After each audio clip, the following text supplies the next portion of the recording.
భారత రాజ్య ప్రజలందరికీ దసరా శుభాకాంక్షలు. మనం ప్రతి ఏటా ఈ విధంగానే దసరా పండుగ జరుపుకోవాలని మనస్ఫూర్తిగా కోరుకుంటున్నాను. అలానే అందరూ ఆనందంగా ఉండాలని కోరుకుంటూ సెలవు తీసుకుంటున్నాను.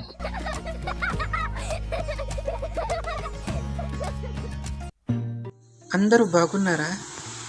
అందరికి దసరా శుభాకాంక్షలు. మా పెద్దోడు ఎక్కడ ఉన్నా? నాన్నగారు నన్ను పిలిచారా? అవును బాబు, మిమ్మల్ని అమ్మ భోజనానికి పిలిచింది. అక్కా, నీ బట్టల కంటే నా బట్టలు చాలా బాగున్నాయి కదా. అవునా? ఒకసారి వెళ్ళి అద్దంలో చూసుకో, ఎవరి బట్టలు బాగున్నాయో తెలుస్తుంది నీకు. వెళ్ళు వెళ్ళు. మీరిద్దరు ఇక్కడ ఏం చేస్తున్నారు? భోజనం చేయడానికి రండి.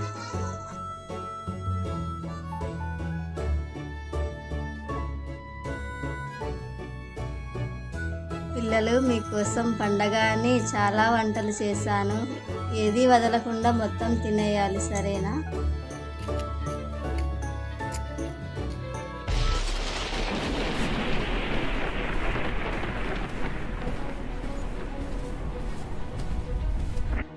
ప్రభు, భారత రాజ్యంలో ప్రజలంతా ఆనందంతో దసరా పండగ జరుపుకుంటున్నారంట.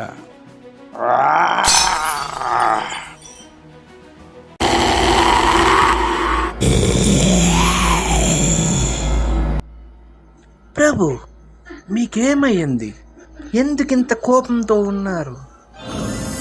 భారత రాజ్యం నా రాజ్యం కంటే గొప్పదా? అక్కడ ప్రజలు ఆనందంగా ఉండడం నాకు అస్సలు నచ్చడం లేదు. అయితే నేను వెళ్ళి ఆ రాజ్యాన్ని నాశనం చేసి వస్తాను ప్రభు. నీకెందుకు స్ట్రాంగ్ కాల అంత శ్రమ? నేను వెళ్ళి మొత్తం రాజ్యాన్ని నిప్పు పెట్టి వస్తాను.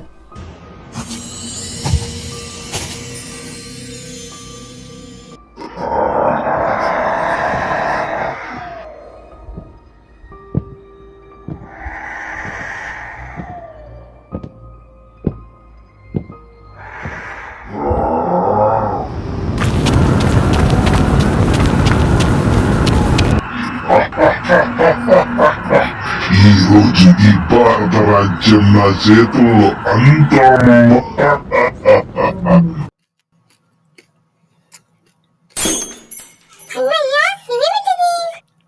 పదండి చూద్దాం.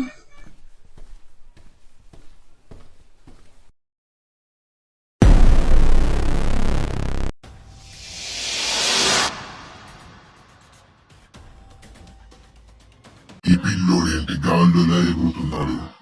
వీణ్ణెలా అంతం చెయ్యాలి?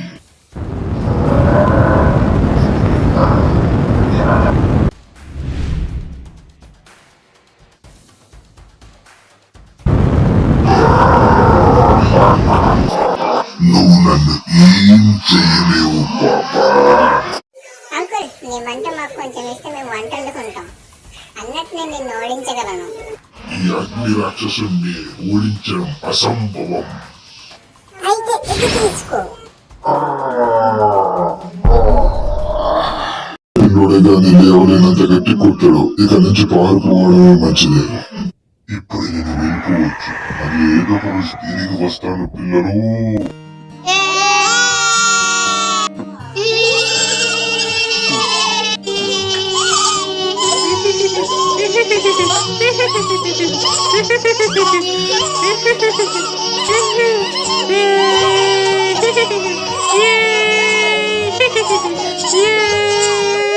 ఇలాంటి ప్రతిభావంతులైన పిల్లలు మన రాజ్యంలో ఉండడం మనకు గర్వకారణం.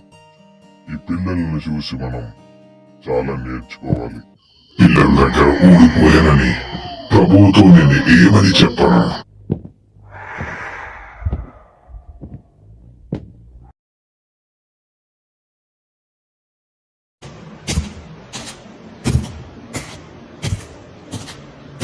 ప్రభు, నన్ను క్షమించు ప్రభు. భారత రాజ్యాన్ని నాశనం చేయలేకపోయాను. భారత రాజ్యంలో మనకంటే శక్తివంతమైన పిల్లలు ముగ్గురున్నారు. వాళ్ళపై ఎటువంటి దాడి చేసిన ప్రతి దాడిగా మనల్ని నాశనం చేయగలంత శక్తి ఉంది వాళ్ళ దగ్గర. అందుకే నన్ను క్షమించండి ప్రభు. రాజ్యాన్ని నాశనం చేయలేక శక్తివంతమైన పిల్లలని ముగ్గురు అని నాకు కథలు చెప్తావా? నిజమే ప్రభు.